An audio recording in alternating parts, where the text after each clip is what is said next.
পিতা আর পুত্রের সম্পর্ক অত্যন্ত মধুর হয়ে থাকে। পিতা স্বপ্ন দেখেন, তাকে পূর্ণ করার সকল সম্ভাব্য চেষ্টা করেন, কিন্তু তাও অনেক সময় ওনার স্বপ্ন অপূর্ণ থেকে যায়। তখন পিতা ভাবেন যে স্বপ্ন উনি পূর্ণ করতে পারেননি, ওনার সন্তান তা অবশ্যই পূরণ করবে। যে স্থানে উনি কখনো পৌঁছতে পারেননি, সেই স্থানে ওনার পুত্র অবশ্যই পৌঁছবে। পিতা নিজের সন্তানের ভবিষ্যৎ নিয়ে সেই স্বপ্ন দেখেন, আর যখন সেই সন্তান সামনে এগোতে থাকে তখন তার দুঃখ হয় না, বরং গর্ব হয়।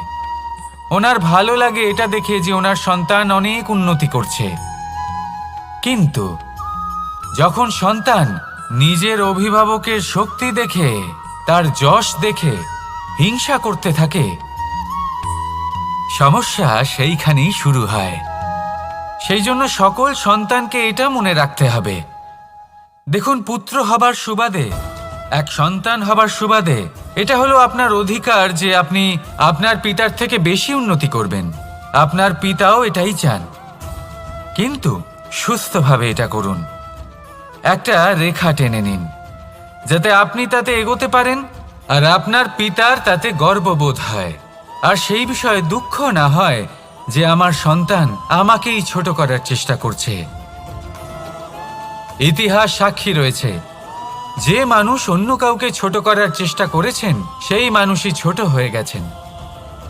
আর আমার মনে হয় না আপনি এটা চান, কারণ কোনো একদিন আপনিও কারোর পিতা হবেন। আসুন আমার সাথে ভালোবেসে বলুন, রাধা রাধা। সাথী। সাথী এই শব্দটির ব্যাখ্যা কে কিভাবে করে?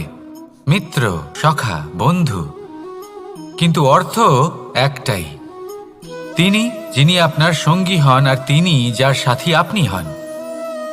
এবার সব থেকে বড় প্রশ্ন হলো এটাই যে তিনি কে হতে পারেন যাকে আপনি আপনার সাথী বলে মেনে নিতে পারেন, নিজের সখা, নিজের মিত্র, নিজের বন্ধু মেনে নিতে পারেন। আপনার সাথী হলেন তিনি যিনি দুঃখের সময় আপনার পাশে থাকবেন, আপনার হাত ধরে থাকবেন। আপনার সাথী হলেন তিনি যার হাত আপনি নিজের সুখের দিনে ধরে থাকবেন। সেই সাথীরই হাত ধরুন যিনি দুঃখে সবসময় আপনাকে সাহায্য করার জন্য তৎপর হয়ে থাকেন, আপনার পাশে থাকেন, আর যাকে সুখের দিনে আপনি আপনার সাথে রাখতে পারেন। আর যখন আপনার সাথে আপনার এই সাথী থাকবে তখন আপনি এটা বুঝবেন যে যখন জীবনে দুঃখ আসে তখন এই দুঃখ কমে যায়, সবার মধ্যে ভাগ হয়ে যায়। আর যদি তখন সুখ আসে তাহলে সেটা সবার উপস্থিতিতে আরো বেড়ে যায়। এটাই হলো প্রেম, এটাই হলো ভালোবাসা, এটাই হলো সঙ্গ। যেমন সম্পর্ক আমার আর রাধার মাঝে। তাহলে আসুন আর আমার সাথে ভালোবেসে বলুন, রাধা রাধা। আমাদের মনে যখন কোনো প্রশ্ন ওঠে, কোনো দ্বন্দ্ব জাগে, তখন আমরা যাই আমাদের গুরুর কাছে, আমাদের আরাধ্যের কাছে গিয়ে জিজ্ঞেস করি। এইভাবেই একদিন আমি পৌঁছলাম আমার আরাধ্যের কাছে, আমার মহাদেবের কাছে, আর ওনাকে প্রশ্ন করলাম যে মহাদেব, জীবনে আনন্দ পাওয়ার, উৎসব পালনের, প্রেম ভাগ করে নেবার, জীবনকে উপভোগ করে নেওয়ার সর্বশ্রেষ্ঠ সময় কোনটা? মহাদেব হাসলেন আর উনি বললেন, জীবনে উৎসব পালনের সবথেকে শ্রেষ্ঠ দিন হল মৃত্যুর ঠিক আগের দিনটা। প্রেম ভাগ করে নেওয়ার সবথেকে শ্রেষ্ঠ মুহূর্ত হল মৃত্যুর ঠিক আগের মুহূর্ত। জীবনকে উপভোগ করে নেওয়ার সর্বশ্রেষ্ঠ প্রহর হল মৃত্যুর এক প্রহর পূর্বে। তখন আমি চমকে গেলাম। আমি বললাম, কিন্তু মহাদেব, মৃত্যু তো অনিশ্চিত, আমরা জানিও না কবে আমাদের মৃত্যু হবে। মহাদেব আবার হাসলেন। উনি বললেন যে যদি আমরা এভাবে জীবন কাটাই যে আমরা জীবনের প্রত্যেক দিন, প্রত্যেক মুহূর্ত, প্রত্যেক প্রহর শেষ বলে মনে করি, তাহলে আমাদের সমস্ত জীবন আনন্দের সাথেই অতিবাহিত হবে। কি বলেন? তাহলে আপনিও এই কথা মনে রাখুন আর আমার সাথে ভালোবেসে বলুন, রাধা রাধা। জীবনে অগ্রসর হওয়ার জন্য আমাদের কাকে প্রয়োজন হয়? মাতা পিতা, বন্ধু, প্রেম, সাহায্য, অর্থ, পরিশ্রম, আশা। ভিন্ন ভিন্ন মানুষ ভিন্ন ভিন্ন বিকল্প চয়ন করে। যদি আমি আপনাকে বলি তাহলে জয় আর পরাজয়ের মন্ত্র দুটো শব্দের উপর নির্ভর করে, মেনে নেওয়া আর দৃঢ় হওয়া। যদি মেনে নেন তাহলে হেরে যাবেন, যদি দৃঢ় হন তাহলে নিশ্চিত রূপে জয়ী হবেন। যদি কখনো আপনি ক্লান্ত হয়ে ওঠেন, আপনি দুঃখী হন, পুরোপুরি ভেঙে পড়েছেন, তখন মেনে নেবেন না যে আপনি ভেঙে পড়েছেন, নয়তো হেরে যাবেন। তখন উল্টে স্থির করবেন যে যাই হয়ে যাক না কেন আমি জয়ী হবই। আর আপনি দেখবেন যে জয় নিশ্চিত রূপে আপনার কাছেই আসবে। তাহলে এই কথা মনে রাখবেন আর আমার সাথে ভালোবেসে বলবেন, রাধা রাধা। সময়, জীবন, কাল। দেখতে গেলে এই তিনটি শব্দ একটি শব্দেরই সমার্থক শব্দ মনে হয়, কিন্তু এই শব্দগুলির অর্থ কি সমান? কখনোই নয়। হ্যাঁ, এই সময় চলতে থাকে, জীবন চলতে থাকে, কালচক্র চলতে থাকে। এই সময় কেটে যায়, কিন্তু এই জীবন একে যাপন করতে হয়। কি বলেন? এই জীবনে কিছু করুন বা কিছু না করুন, জীবন এমনি কেটে যাবে, আপনি জানতেও পারবেন না। কিন্তু সেটা আমাদের উদ্দেশ্য নয়, একে যাপন করতে হবে। এই জীবনে প্রেরণা পেতে শিখুন, প্রেরণা দিতে শিখুন, আহ্বান গ্রহণ করতে শিখুন, আহ্বান জানাতে শিখুন, মহান কাজ করতে শিখুন, ধন্যাত্মক বোধ জাগিয়ে তুলুন। জীবন অতিবাহিত করার অর্থ কি তা আপনি শিখে যাবেন। কারণ সময় কেটে যায়, সমস্ত যুগ কেটে যায়, কিন্তু জীবনের রীতি জীবন কাটিয়ে দেওয়া নয়, জীবন যাপন করা। এই জীবন সম্পূর্ণরূপে অনুভব করতে হবে, নতুন পথ বানাতে হবে। এবারে যদি এই জীবন বাঁচার সময় একবার ভেবে দেখুন, যদি মনে প্রেম থাকে, সদ্ভাবনা থাকে, তাহলে কি হবে? এই জীবনকে বাঁচার অনুভূতিটাই অন্যরকম হয়ে যাবে, একটা আনন্দময় অনুভূতি লাভ করবেন। তাহলে এটাই করুন আর আমার সাথে ভালোবেসে বলুন, রাধা রাধা। আপনি কি কখনো কোনো জলের ধারা দেখেছেন? তার সামনে যতই মাটি থাকুক না কেন, যতই কাদা থাকুক না কেন, যখন এই জলের ধারা বইতে আরম্ভ করে দেয়, তখন এই কাদাকে নিজেই ধুয়ে নিয়ে যায়। ওই কাদাকে ধুয়ে দেয় এবং নিজের পথ নিজেই তৈরি করে নেয়। তাহলে আপনিও এরকম জলের মতো হয়ে উঠুন। যদি হয়ে উঠতে পারেন, তাহলে নিজের মনের, নিজের ভাবনার, নিজের জীবনের যত অনাবশ্যক তত্ত্ব আছে, অনুপযোগী অংশ রয়েছে, অর্থাৎ অপরিষ্কার অংশ রয়েছে, তা নিজে থেকেই নির্মল হয়ে উঠবে। আর যেরকম জলের ধারা কখনো থেমে থাকে না, সব সময় বয়ে চলে, সেইভাবে আপনিও কখনোই থামবেন না। সবসময় বয়ে চলুন, এগোতে থাকুন। পথে যদি অনেক বিপদ আসে, সমস্যা আসে, থামবেন না, তার উপর নিরন্তর প্রহার করুন, নিরন্তর প্রয়াস করুন আর অগ্রসর হন। আপনি ভেবে দেখুন, এই জলের ধারা কখনো থেমে থাকে না, সবসময় বয়ে চলে, বিপদের সম্মুখীন হয়ে তাকে সাথে বয়ে নিয়ে চলে। সেই জন্য জলের ধারা, প্রবাহমান এই ধারা, এর থেকে কখনো দুর্গন্ধ আসে না, এতে কখনো ময়লা জমতে পারে না, বরং পালিত হয় সুন্দর প্রাণবন্ত জীবজন্তু, যেমন সুন্দর ছোট মাছ। তাই আপনিও এটাই করুন, কখনো থামবেন না, শুধু চলতে থাকুন, জলের ধারার মতো বইতে থাকুন। আপনি আপনার লক্ষ্য অবশ্যই খুঁজে পাবেন, আর তার সাথে নিজের অন্তরের যে মালিন্য রয়েছে তা আপনি নিজেই নিজের থেকে দূরে করে দেবেন। তাহলে আসুন আর আমার সাথে ভালোবেসে বলুন, রাধা রাধা। এবার অনেক সময় মানুষের মনে এরকম প্রশ্ন আসে যে এই সংসারে সবথেকে বড় বিপদ কি? কেউ বলে ধর্ম সংকট, আবার কেউ বলে প্রাণের ওপর আসা সংকট।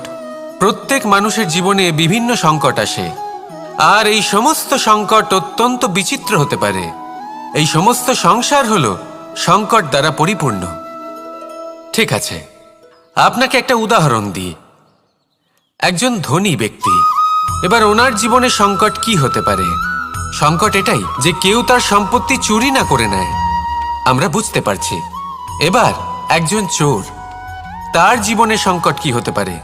যে চুরি করার সময় সে যদি তার একটা কাশি চাপতে না পারে, তাহলে সে ধরা পড়ে যেতে পারে, ঠিক কিনা? আবার অনেক সময় এমনও হয় যে যার জন্য আমি সংকট, সেও আমার কাছে সংকট। যেমন এই পরিস্থিতিতে দেখুন, সংকট হলো সংকট, এ তো জীবনে থাকবে, কিন্তু এর সম্মুখীন কিভাবে হওয়া যায়? খুব সরল। সব এটার ওপর নির্ভর করে, মনের ওপর। এই মনকে নিয়ন্ত্রণ করলে সব ঠিক থাকবে। এবার যদি ধনী ব্যক্তি মনকে নিয়ন্ত্রণ করে ফেলেন, নিজের অর্থের ব্যবহার শুভ কাজের জন্য, সমাজের সেবার জন্য বিকাশ করতে করেন, ওই অর্থকে একত্রিত করে না রাখেন, তাহলে চুরির সমস্যা, এই সংকট সেখানেই কেটে যাবে। এবার যদি কথা বলি সেই চোরের, তাহলে চোর যদি নিজের মনকে সংযত করে নেয়, যদি নিজের কর্মকে নিয়ন্ত্রণ করতে পারে, তাহলে এমন কোনো স্বর নেই, এমন কোনো স্বর নেই যা ওকে ধরা পড়তে বাধ্য করবে। সেই জন্য জীবনে সংকট যতই আসুক, যত বড়ই সংকট আসুক না কেন, কবচ হলো একটাই, আর এই কবচের নাম হলো আত্মনিয়ন্ত্রণ। নিজের মনকে নিয়ন্ত্রণে রাখতে শিখুন। এটা নিজের জীবনে প্রয়োগ করে তো দেখুন।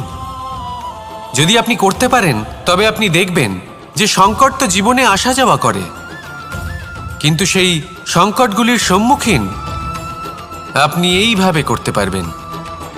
তাহলে সেটাই করুন, আর আমার সাথে ভালোবেসে বলুন, রাধা রাধা। এই দড়িটা দেখুন, ছোট ছোট রেশম দ্বারা তৈরি, এটা সরু সুতো দ্বারা তৈরি হয়েছে এটা, আর এ অত্যন্ত কোমলও বটে। আর আপনি চাইলে এটা সোজাও করে দিতে পারেন, আর চাইলে এটা বেঁকিয়েও দিতে পারেন, আর যদি চান তাহলে এটা গোল গোল করে বেঁধে কোথাও রেখেও দিতে পারেন। এবার এই কোমল দড়ি যদি কোনো নিষ্ঠুর কঠিন পাথরে বারংবার জড়িয়ে দেওয়া হয়, তাহলেও তাকেও কাটতে পারে, নিজের ছাপ ছেড়ে যেতে পারে, সেটার আকারও বদলে ফেলতে পারে। এবার এর কারণ কি? এর কারণ হলো অভ্যাস আর নিরন্তর প্রচেষ্টা।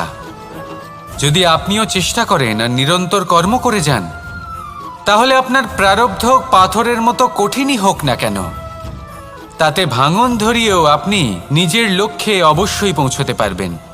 একটা গুরুত্বপূর্ণ কথা মনে রাখবেন, সুকর্মের অভ্যাস আর নিরন্তর প্রয়াস, এই হলো সাফল্যের মন্ত্র। তাহলে জীবনে এই মন্ত্র আনুন, আর আমার সাথে ভালোবেসে বলুন, রাধা রাধা। বসন্ত ঋতু, এই সময় মন আনন্দে ভরে থাকে, এমন মনে হয় যেন আমরা আকাশে বিচরণ করতে চলে যাই, কিন্তু সেটা তো সম্ভব নয়। সেই জন্য হয়তো আমরা ঘুড়ি ওড়াই, এই ঘুড়িকে নিজেদের প্রতিরূপ মনে করে। এবার অনেক মানুষ আছেন যারা ঘুড়ি ওড়ান, কিন্তু এই কর্মের সারমর্ম কি সেটা কজন বুঝতে পারেন? আপনি এটা মনে করুন যে আপনি হলেন সেই ঘুড়ি, আর এই সুতো যিনি ধরে রয়েছেন তিনি হলেন পরমাত্মা, আর এই সুতো যেখান থেকে শুরু হয় সেই লাটাই হলো আমাদের কর্মচক্র। এবার আপনি নিজেই অনুমান করুন যে এই উড়ান কার ওপর নির্ভরশীল, পরমাত্মার ওপর আর আপনার কর্মের ওপর।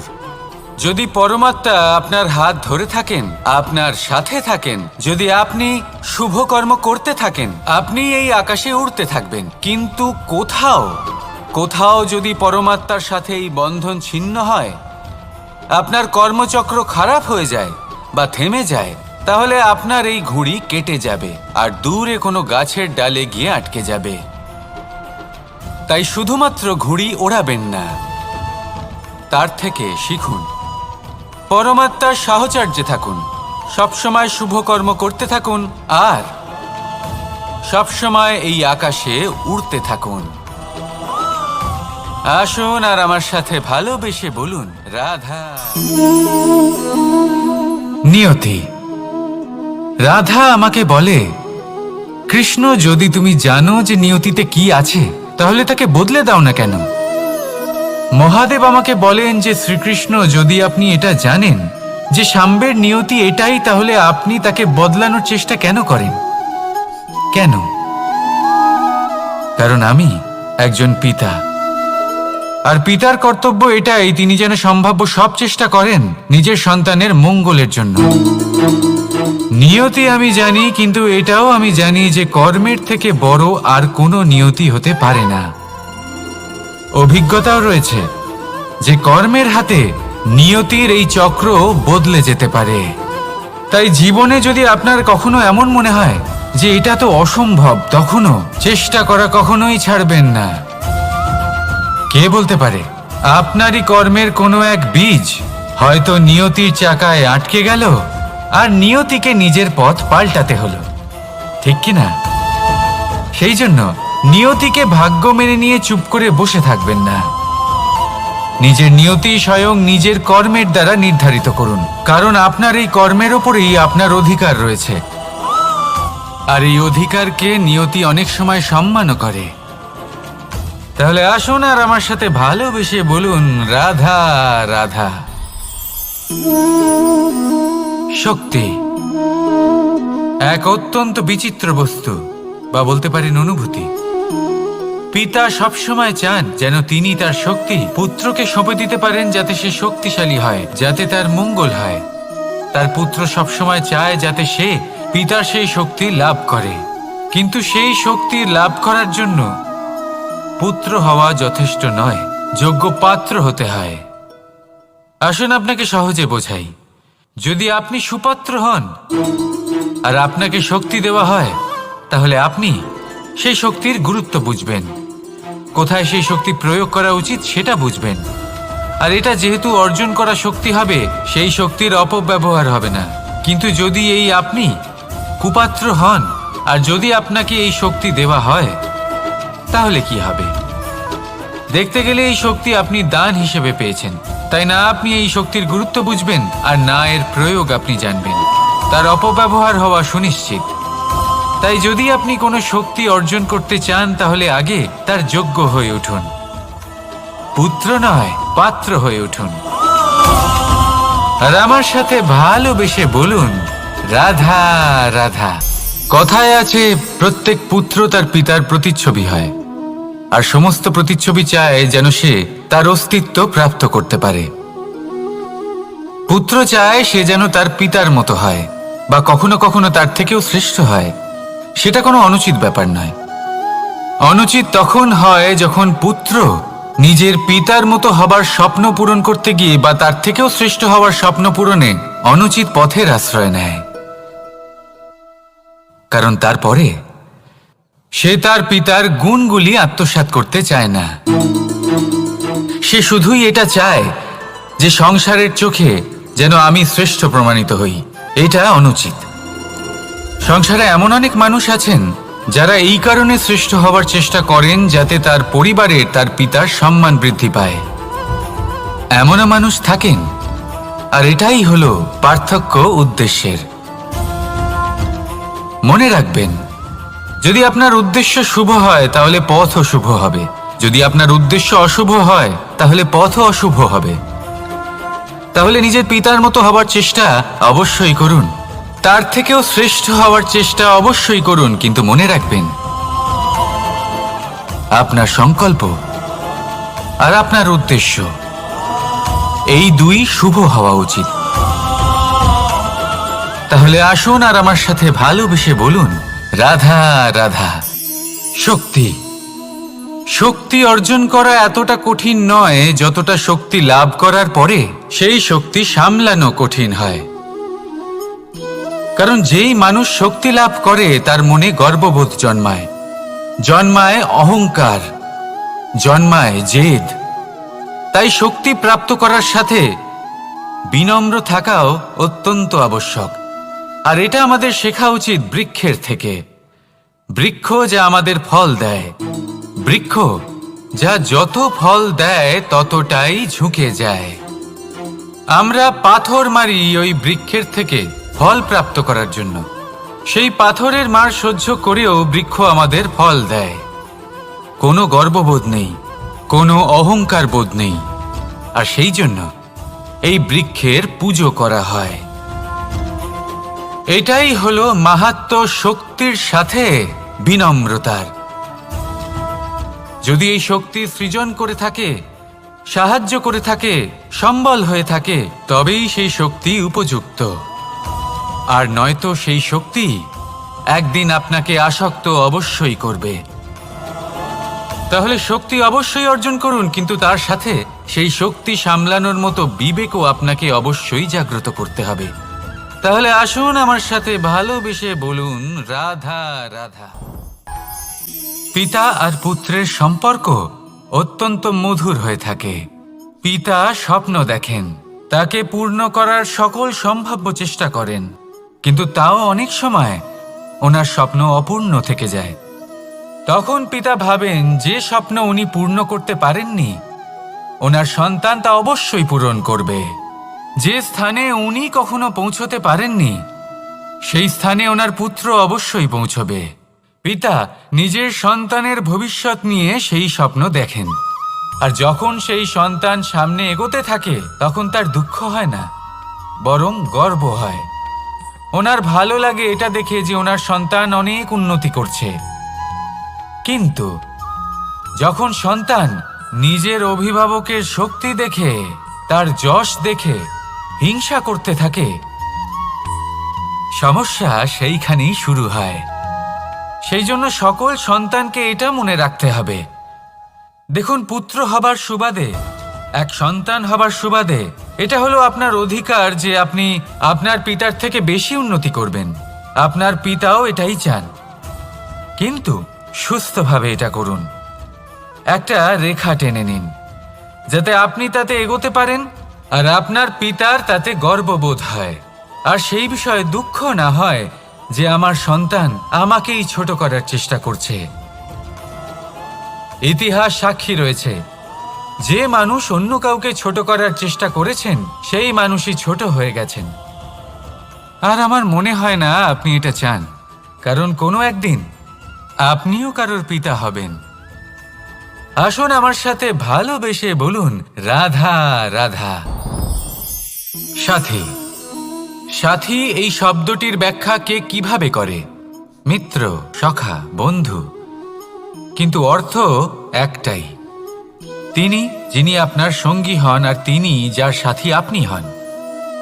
এবার সব থেকে বড় প্রশ্ন হলো এটাই যে তিনি কে হতে পারেন যাকে আপনি আপনার সাথী বলে মেনে নিতে পারেন, নিজের সখা, নিজের মিত্র, নিজের বন্ধু মেনে নিতে পারেন। আপনার সাথী হলেন তিনি যিনি দুঃখের সময় আপনার পাশে থাকবেন, আপনার হাত ধরে থাকবেন। আপনার সাথী হলেন তিনি যার হাত আপনি নিজের সুখের দিনে ধরে থাকবেন। সেই সাথীরই হাত ধরুন যিনি দুঃখে সবসময় আপনাকে সাহায্য করার জন্য তৎপর হয়ে থাকেন, আপনার পাশে থাকেন, আর যাকে সুখের দিনে আপনি আপনার সাথে রাখতে পারেন। আর যখন আপনার সাথে আপনার এই সাথী থাকবে, তখন আপনি এটা বুঝবেন যে যখন জীবনে দুঃখ আসে, তখন এই দুঃখ কমে যায়, সবার মধ্যে ভাগ হয়ে যায়। আর যদি তখন সুখ আসে, তাহলে সেটা সবার উপস্থিতিতে আরো বেড়ে যায়। এটাই হলো প্রেম, এটাই হলো ভালোবাসা, এটাই হলো সঙ্গ। যেমন সম্পর্ক আমার আর রাধার মাঝে। তাহলে আসুন আর আমার সাথে ভালোবেসে বলুন রাধা রাধা।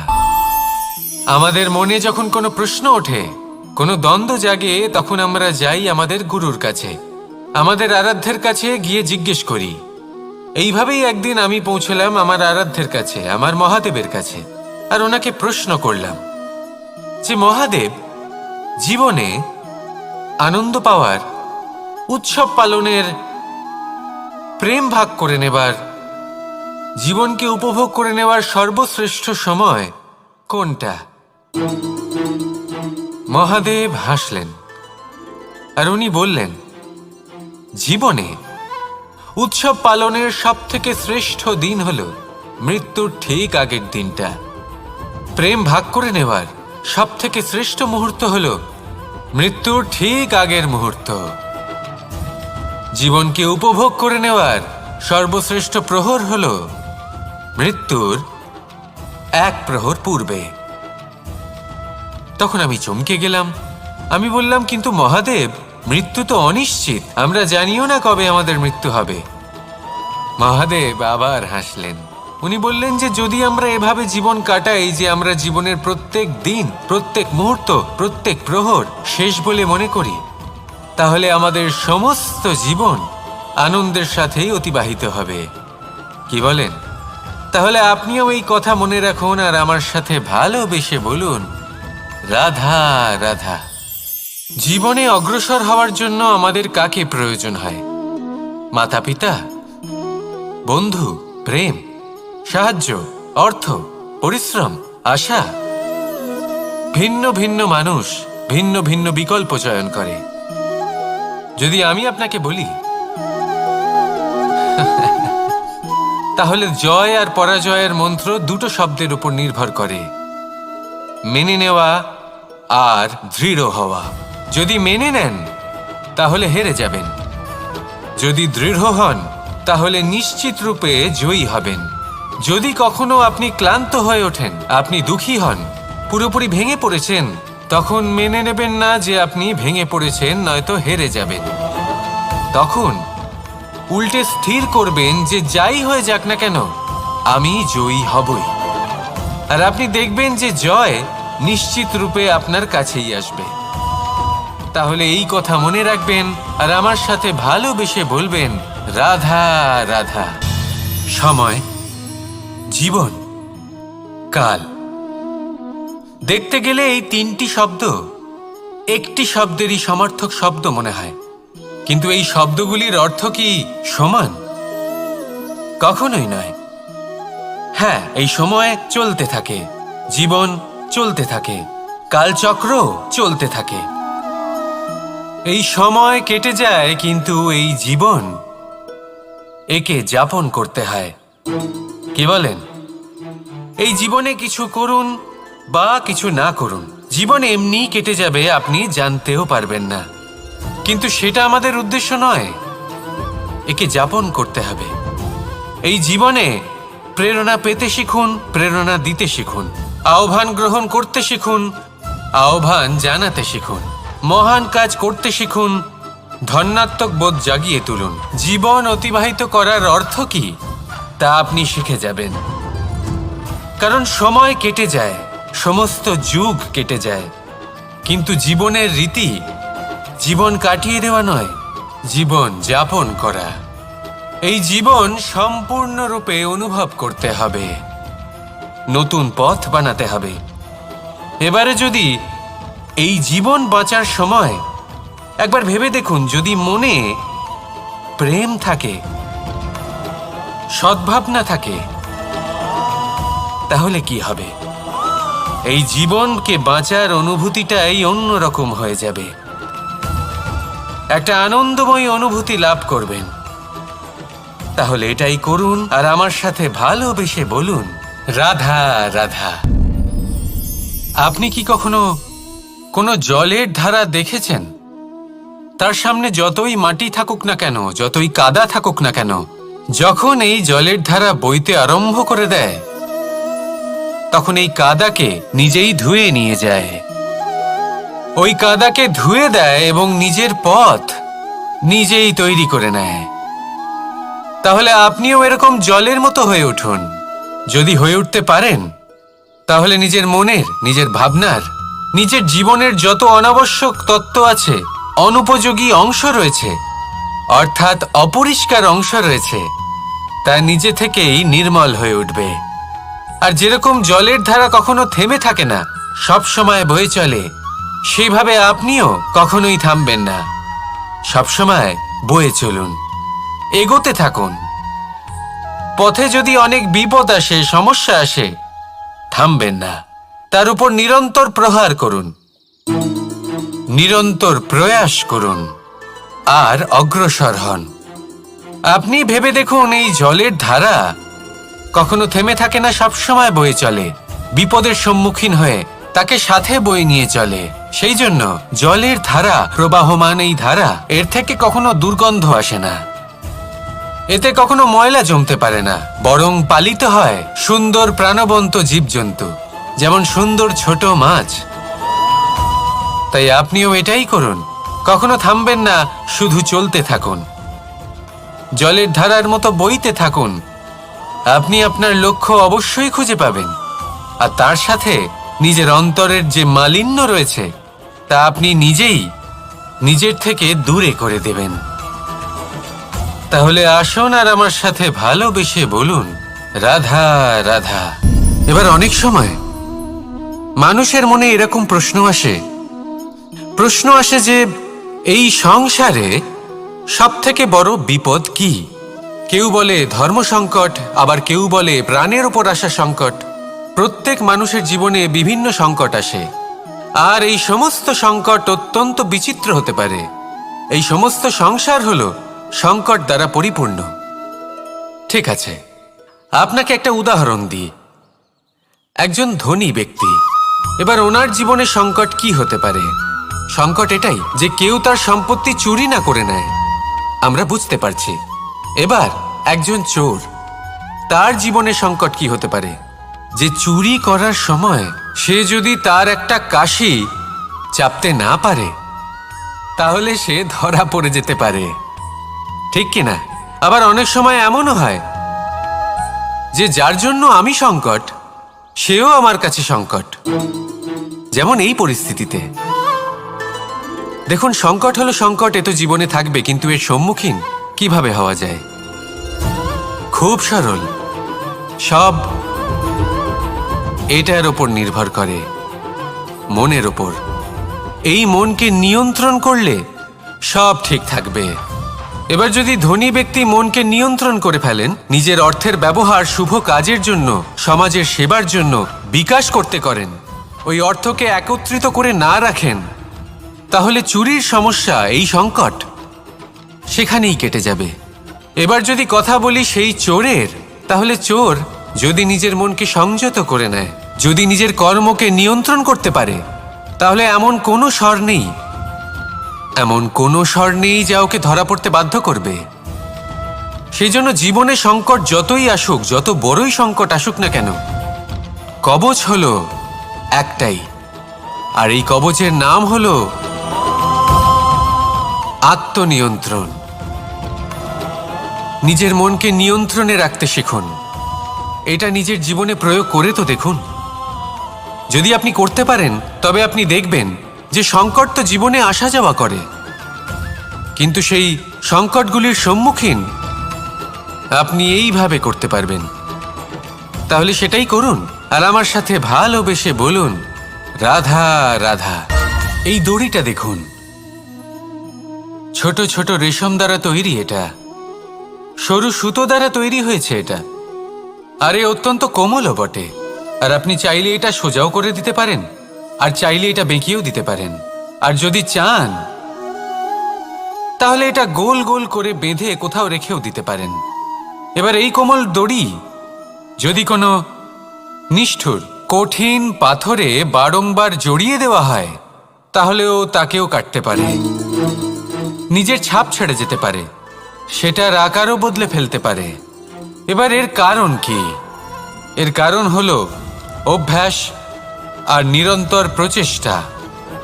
যদি আপনিও চেষ্টা করেন আর নিরন্তর কর্ম করে যান, তাহলে আপনার প্রারব্ধ পাথরের মতো কঠিনই হোক না কেন, তাতে ভাঙন ধরিয়েও আপনি নিজের লক্ষ্যে অবশ্যই পৌঁছতে পারবেন। একটা গুরুত্বপূর্ণ কথা মনে রাখবেন, সুকর্মের অভ্যাস আর নিরন্তর প্রয়াস, এই হলো সাফল্যের মন্ত্র। তাহলে জীবনে এই মন্ত্র আনুন, আর আমার সাথে ভালোবেসে বলুন, রাধা রাধা। বসন্ত ঋতু, এই সময় মন আনন্দে ভরে থাকে, এমন মনে হয় যেন আমরা আকাশে বিচরণ করতে চলে যাই, কিন্তু সেটা তো সম্ভব নয়। সেই জন্য হয়তো আমরা ঘুড়ি ওড়াই, এই ঘুড়িকে নিজেদের প্রতিরূপ মনে করে। এবার অনেক মানুষ আছেন যারা ঘুড়ি ওড়ান, কিন্তু এই কর্মের সারমর্ম কি সেটা কজন বুঝতে পারেন? আপনি এটা মনে করুন যে আপনি হলেন সেই ঘুড়ি, আর এই সুতো যিনি ধরে রয়েছেন তিনি হলেন পরমাত্মা। আর এই সুতো যেখান থেকে শুরু হয় সেই লাটাই হলো আমাদের কর্মচক্র। এবার আপনি নিজেই অনুমান করুন যে এই উড়ান কার ওপর নির্ভরশীল, পরমাত্মার ওপর আর আপনার কর্মের ওপর। যদি পরমাত্মা আপনার হাত ধরে থাকেন, আপনার সাথে থাকেন, যদি আপনি শুভ কর্ম করতে থাকেন, আপনি এই আকাশে উড়তে থাকবেন। কিন্তু কোথাও যদি পরমাত্মার সাথে এই বন্ধন ছিন্ন হয়, আপনার কর্মচক্র খারাপ হয়ে যায় বা থেমে যায়, তাহলে আপনার এই ঘুড়ি কেটে যাবে আর দূরে কোনো গাছের ডালে গিয়ে আটকে যাবে। তাই শুধুমাত্র ঘুড়ি ওড়াবেন না, তার থেকে শিখুন, পরমাত্মার সাহচর্যে থাকুন, সবসময় শুভ কর্ম করতে থাকুন আর সবসময় এই আকাশে উড়তে থাকুন। আসুন আর আমার সাথে ভালোবেসে বলুন, রাধা। নিয়তি। রাধা আমাকে বলে, কৃষ্ণ, যদি তুমি জানো যে নিয়তিতে কি আছে, তাহলে তাকে বদলে দাও না কেন? মহাদেব আমাকে বলেন যে শ্রীকৃষ্ণ, যদি আপনি এটা জানেন যে সাম্বের নিয়তি এটাই, তাহলে আপনি তাকে বদলানোর চেষ্টা কেন করেন? কেন? কারণ আমি একজন পিতা, আর পিতার কর্তব্য এটাই, তিনি যেন সম্ভাব্য সব চেষ্টা করেন নিজের সন্তানের মঙ্গলের জন্য। নিয়তি আমি জানি, কিন্তু এটাও আমি জানি যে কর্মের থেকে বড় আর কোনো নিয়তি হতে পারে না। অভিজ্ঞতাও রয়েছে যে কর্মের হাতে নিয়তির এই চক্র বদলে যেতে পারে। তাই জীবনে যদি আপনার কখনো এমন মনে হয় যে এটা তো অসম্ভব, তখনও চেষ্টা করা কখনোই ছাড়বেন না। কে বলতে পারে আপনারই কর্মের কোনো এক বীজ হয়তো নিয়তির চাকায় আটকে গেল আর নিয়তিকে নিজের পথ পাল্টাতে হলো, ঠিক কি না? সেই জন্য নিয়তিকে ভাগ্য মেনে নিয়ে চুপ করে বসে থাকবেন না। নিজের নিয়তি স্বয়ং নিজের কর্মের দ্বারা নির্ধারিত করুন, কারণ আপনার এই কর্মের ওপরেই আপনার অধিকার রয়েছে। আর এই অধিকারকে নিয়তি অনেক সময় সম্মানও করে। তাহলে আসুন আর আমার সাথে ভালোবেসে বলুন, রাধা রাধা। শক্তি এক অত্যন্ত বিচিত্র বস্তু, বা বলতে পারেন অনুভূতি। পিতা সবসময় চান যেন তিনি তার শক্তি পুত্রকে সঁপে দিতে পারেন, যাতে সে শক্তিশালী হয়, যাতে তার মঙ্গল হয়। তার পুত্র সবসময় চায় যাতে সে পিতার সেই শক্তি লাভ করে, কিন্তু সেই শক্তি লাভ করার জন্য পুত্র হওয়া যথেষ্ট নয়, যোগ্য পাত্র হতে হয়। আসুন আপনাকে সহজে বোঝাই। যদি আপনি সুপাত্র হন আর আপনাকে শক্তি দেওয়া হয়, তাহলে আপনি সেই শক্তির গুরুত্ব বুঝবেন, কোথায় সেই শক্তি প্রয়োগ করা উচিত সেটা বুঝবেন। আর এটা যেহেতু অর্জন করা শক্তি হবে, সেই শক্তির অপব্যবহার হবে না। কিন্তু যদি এই আপনি কুপাত্র হন আর যদি আপনাকে এই শক্তি দেওয়া হয়, তাহলে কি হবে? দেখতে গেলে এই শক্তি আপনি দান হিসেবে পেয়েছেন, তাই না আপনি এই শক্তির গুরুত্ব বুঝবেন আর না এর প্রয়োগ আপনি জানবেন। তার অপব্যবহার হওয়া সুনিশ্চিত। তাই যদি আপনি কোনো শক্তি অর্জন করতে চান, তাহলে আগে তার যোগ্য হয়ে উঠুন, পুত্র নয় পাত্র হয়ে উঠুন। আর আমার সাথে ভালোবেসে বলুন, রাধা রাধা। কথায় আছে, প্রত্যেক পুত্র তার পিতার প্রতিচ্ছবি হয়, আর সমস্ত প্রতিচ্ছবি চায় যেন সে তার অস্তিত্ব প্রাপ্ত করতে পারে। পুত্র চায় সে যেন তার পিতার মতো হয়, বা কখনো কখনো তার থেকেও শ্রেষ্ঠ হয়। সেটা কোনো অনুচিত ব্যাপার নয়। অনুচিত তখন হয় যখন পুত্র নিজের পিতার মতো হবার স্বপ্ন পূরণ করতে গিয়ে বা তার থেকেও শ্রেষ্ঠ হওয়ার স্বপ্ন পূরণে অনুচিত পথের আশ্রয় নেয়। কারণ তারপরে সে তার পিতার গুণগুলি আত্মসাৎ করতে চায় না। সে শুধুই এটা চায় যে সংসারের চোখে যেন আমি শ্রেষ্ঠ প্রমাণিত হই। এটা অনুচিত। সংসারে এমন অনেক মানুষ আছেন যারা এই কারণে শ্রেষ্ঠ হবার চেষ্টা করেন যাতে তার পরিবারের তার পিতার সম্মান বৃদ্ধি পায়। এমনও মানুষ থাকেন, আর এটাই হলো পার্থক্য উদ্দেশ্যের। মনে রাখবেন, যদি আপনার উদ্দেশ্য শুভ হয় তাহলে পথও শুভ হবে, যদি আপনার উদ্দেশ্য অশুভ হয় তাহলে পথও অশুভ হবে। তাহলে নিজের পিতার মতো হবার চেষ্টা অবশ্যই করুন, তার থেকেও শ্রেষ্ঠ হওয়ার চেষ্টা অবশ্যই করুন, কিন্তু মনে রাখবেন আপনার সংকল্প আর আপনার উদ্দেশ্য এই দুই শুভ হওয়া উচিত। তাহলে আসুন আর আমার সাথে ভালোবেসে বলুন, রাধা রাধা।